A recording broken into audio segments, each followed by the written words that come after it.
ખૂબ સુંદર રજૂઆત. હવે મિત્રો,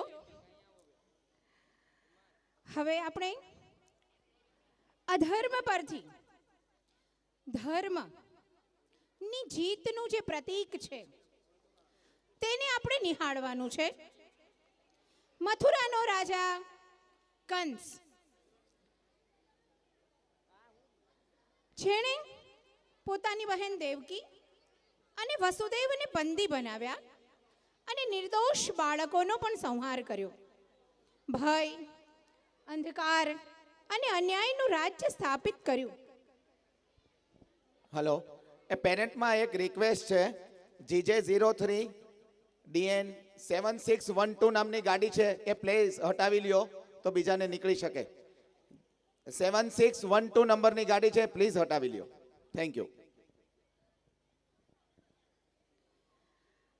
ભય, અંધકાર અને અન્યાયનું રાજ્ય કંસે સ્થાપિત કર્યું છે.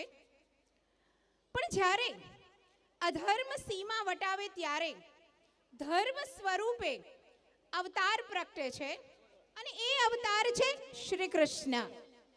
કૃષ્ણ માત્ર ગોકુળના માખણ ચોર ન હતા, તેઓ ધર્મ સ્થાપક યોદ્ધા પણ હતા. અહંકારથી ભરેલા કંસ સામે નિર્ભય એ ઊભા હતા. એક જ ઝાટકે અધર્મનો અંત થયો. કંસવધ માત્ર યુદ્ધ નહોતું, એ તો સત્યની વિજય ગાથા હતી. મોટો હોય સત્ય અને ધર્મ વિજયી થાય જ. તો આ જ સંદેશ સાથે આ આપણે પ્રસંગ નિહાળીએ. કૃષ્ણ વૃત્તાંત 5:4.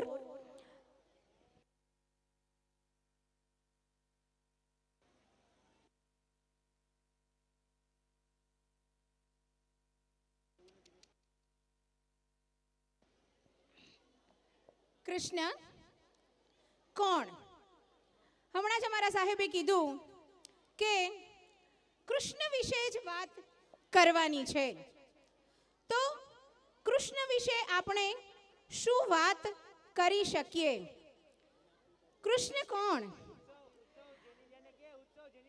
કૃષ્ણ છે એ પ્રેમાવતાર છે. આજે અમારી DSC સ્કૂલ કૃષ્ણ અવતાર વિશે વાત કરી રહી છે. એક રીતે જોવા જઈએ તો અમારી શાળા આજે જન્માષ્ટમીનો મહોત્સવ ઉજવી રહી છે એવું પણ કહી શકાય.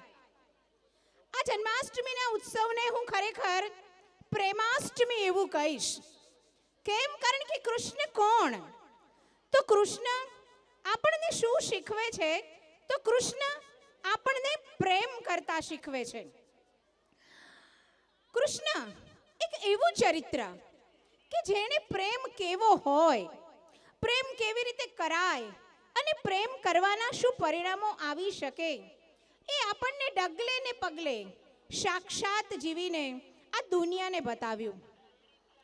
એક વખત એક સભામાં કોઈએ પૂછ્યું દાદુ દયાલને કે ઈશ્વરની જાતિ શું, ઈશ્વરનું શરીર કેવું હોય, ઈશ્વરનો રંગ કેવો હોય. ત્યારે સંતે કહ્યું, ઈશ્વરનો રંગ પ્રેમ, ઈશ્વરની જાતિ પ્રેમ, ઈશ્વરનો દેહ પ્રેમ, બસ પ્રેમ એ જ સાક્ષાત્કાર.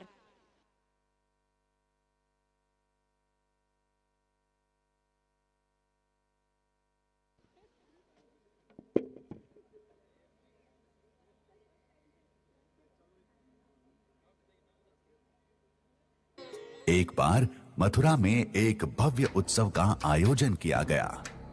कंस ने कृष्ण को इस उत्सव में आमंत्रित किया था ताकि वह उन्हें मार सके.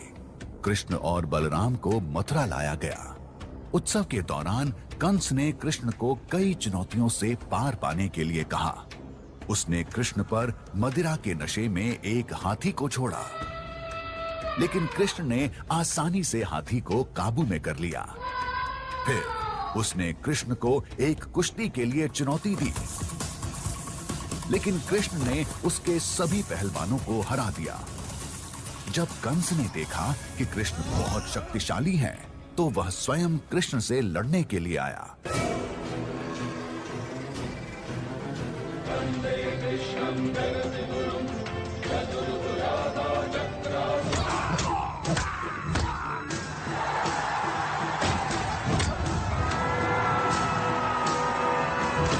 लेकिन कृष्ण ने कंस को पकड़कर जमीन पर पटक दिया और उसे मार डाला।